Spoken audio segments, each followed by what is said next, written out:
Hola, buenas tardes. Vamos a dar nuestra primera clase de dinámica de la partícula y como es nuestra primera clase, vamos a ver qué es dinámica de la partícula. Para empezar, bueno, yo me preguntaría, ¿qué es una partícula?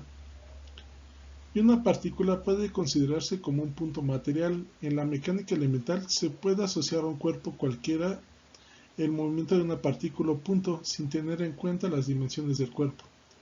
El concepto de partícula está asociado con el punto material al cual se le puede asociar una masa o una carga.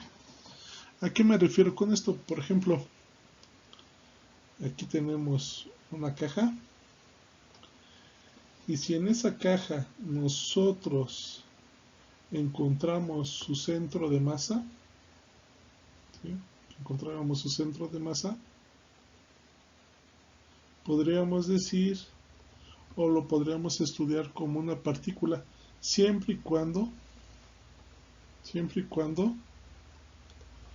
esta no rote, simplemente se traslade nada más.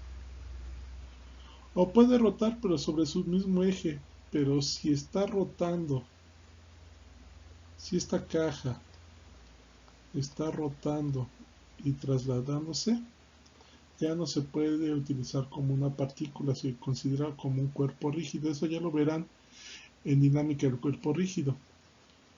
Solamente esta caja puede ser estudiada como partícula si solamente está rotando sobre su mismo eje y el eje que sea justamente en el centro de gravedad. O que se esté moviendo y que este movimiento tenga una relación con su centro de gravedad. Por otra parte, hay masas grandes que pueden ser consideradas también como partículas para un estudio, digamos, pues de tipo astronómico, sobre todo de localización de estrellas. Ustedes saben que para localizar una estrella, pues de acuerdo al mes del año o al día del año se pueden localizar las estrellas. Y pues las estrellas son cúmulos inmensos de masas de gas que pues nosotros los vemos como pequeños puntos y esos pequeños puntos nosotros los podemos considerar como partículas. Por otro lado, tenemos por ejemplo este auto. Ajá. Ya tenemos aquí su centro de gravedad y si nosotros vemos nada más su desplazamiento con respecto a ese centro de gravedad, pues también lo podemos considerar como partícula.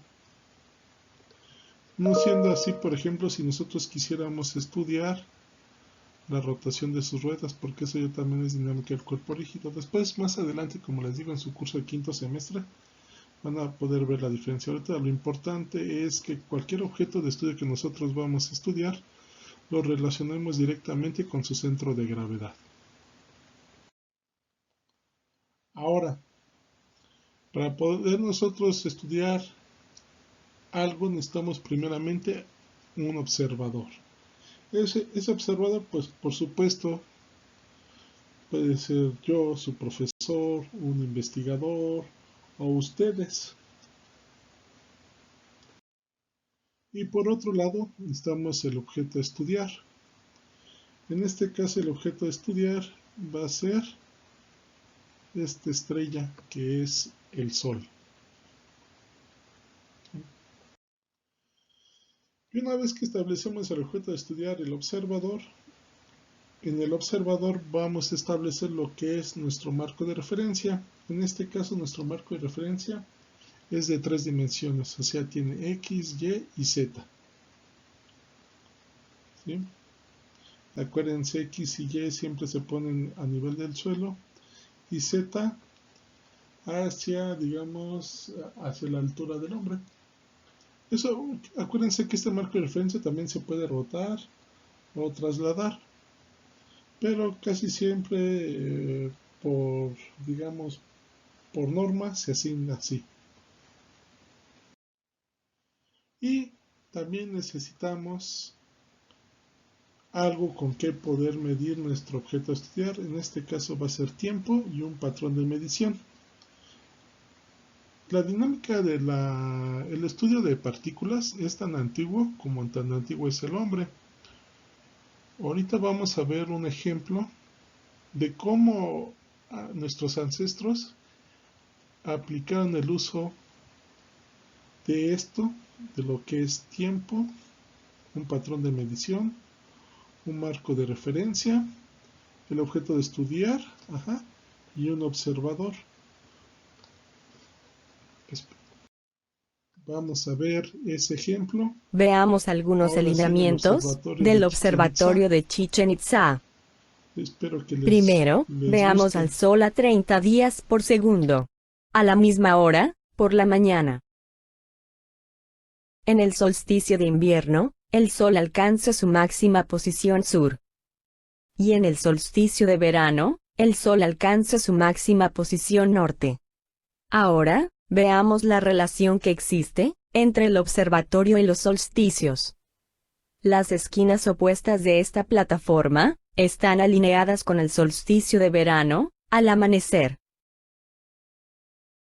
Y también, con el solsticio de invierno, al atardecer.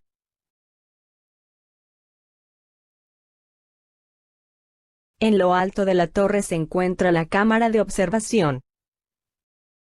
Veamos el atardecer desde esta entrada. A 30 días por segundo. La línea representa la trayectoria del Sol al atardecer. El Sol se oculta exactamente en el oeste, solo 2 veces al año. Estos son los días de equinoccio. Detengamos la simulación, y adelantemos el tiempo 1 hora.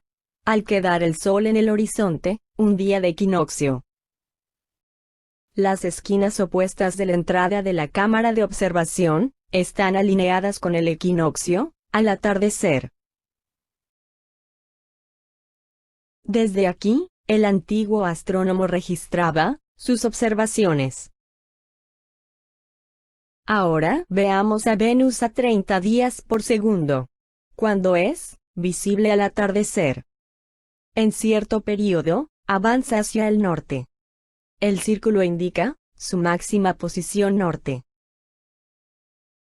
Veamos nuevamente esta secuencia desde la torre. Detengámonos el día en que Venus alcanza su máxima posición norte. Adelantamos algunos minutos. Para ver alineada la entrada, con la máxima posición norte de Venus, en el horizonte.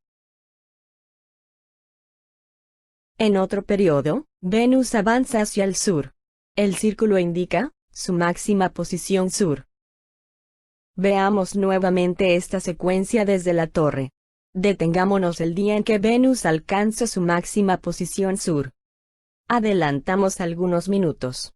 Para ver alineada esta ventana, con la máxima posición sur de Venus, en el horizonte.